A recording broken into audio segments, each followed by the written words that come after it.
Greetings YouTube, Skill Incarnate bringing you all the latest indie gaming goodness. Welcome back as we look at another indie game. This time we're travelling to feudal Japan with the side-scrolling action game Ganryu 2.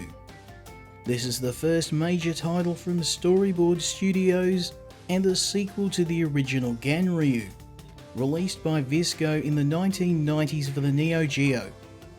Ganryu was largely unnoticed. However, the sequel improves on the original with sharper graphics, tighter controls, and a longer campaign. The game places you back in the shoes of legendary samurai and prolific author Miyamoto Musashi, who discovers his enemy from the previous game, Sasaki Kojiro, has returned, after alloying himself with the demonic Oni. Musashi must travel to the island of Ganryu, fighting his way through Kojiro's army to face his old foe and stop his plans to destroy Japan. The game is based on The Sword and the Stone, a famous story showcasing the life of the samurai, as well as taking inspiration from side-scrolling classics like Shinobi and Ninja Gaiden, adding a level of challenge that will test even the most hardened retro fans.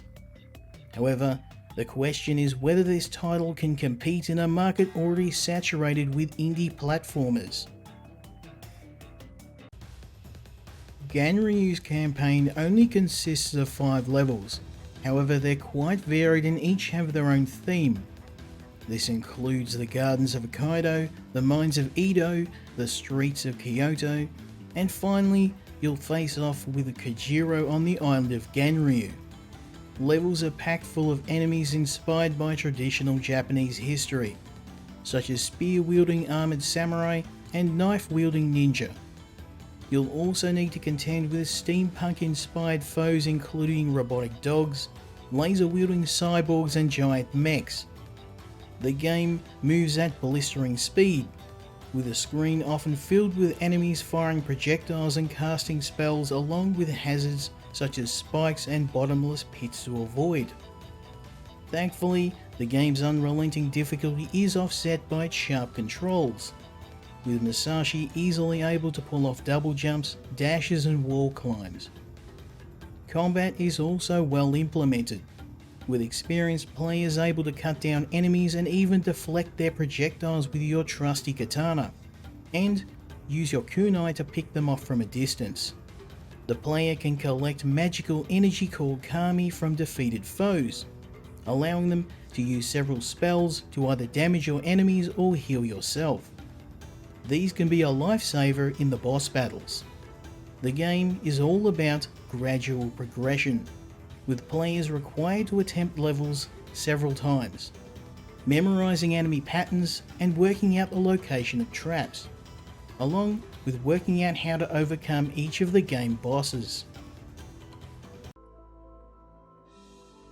While I love the challenge of Ganryu, it does share some issues with the games it takes inspiration from.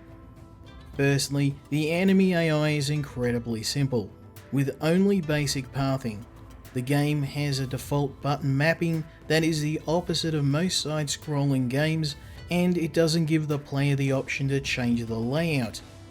The game only has a small number of enemies, power-ups and only 2 weapons to choose from. I would have loved to see some additional enemies, particularly more of the Oni, which only appear as end of level bosses, or some additional melee and ranged weapons for Musashi to master. The game throws in some vehicle sections, such as a chase through an old mine in a wooden minecart and an aerial battle above the Edo Palace in a stolen fighter, but these are over extremely quick. Shortcomings aside, Ganryu takes advantage of the modern platform, with some gorgeously detailed pixel art inspired by the original title on the Neo Geo. Each level is beautifully drawn, with little touches like falling leaves in the forest or flying vehicles in the sky above Edo. Similarly, the soundtrack that we're listening to matches the energy of the game. with a combination of chiptunes and classical Japanese instruments. The game is hard, brutally hard, particularly the last two levels where the game experiences a sharp jump in difficulty, and it will take even experienced players quite a few attempts to master each of the game levels.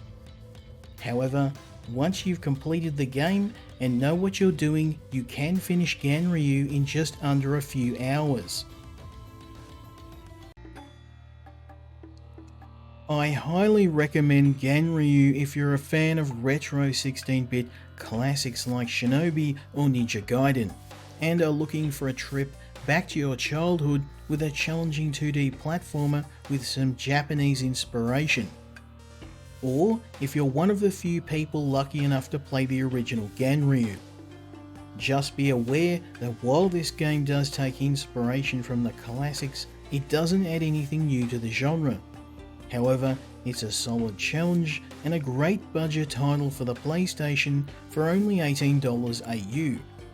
I hope you enjoyed this review, and if you did, I'd appreciate a like and a subscribe, as it really helps the channel.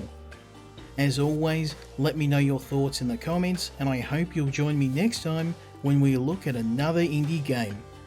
Until then, Skill Incarnate, out.